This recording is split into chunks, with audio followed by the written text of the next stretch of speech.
উন্নয়ন ঢাকা 19 আসনের MP doctor Mohammad দেওয়ান সালাউদ্দিন বাবু ভাইয়ের নেতৃত্বে সাভার ইমামদীপুর সরকারি প্রাথমিক বিদ্যালয়ের উন্নয়ন কার্যক্রম শুরু হবে।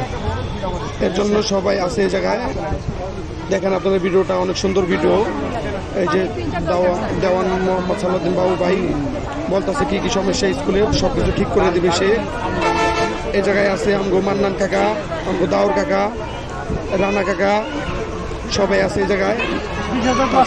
আছে উন্নয়নের কার্যক্রম শুরু হবে দেখে সবাইকে নিয়ে সে বৈঠক করতেছে। ভালো একটা উদ্যোগ নিয়েছে ডাক্তার মোহাম্মদ সালাউদ্দিন বাবু ভাই, তার নেতৃত্বে সুন্দর একটা কাজ হবে প্রাইমারি স্কুলে। এই যে পোলাপান গাছ নিয়ে কারো গাছটি অপে বুনবে। আর আমার কথা হলে কাকা আপনি একটু আমগো রাস্তাটাও দেখেন, এই কথা ইমামদীপুর প্রাইমারি স্কুলের রাস্তাটা অনেক খারাপ পুরো ইমামদীপুরে, আপনি একটু দেখেন দয়া করে।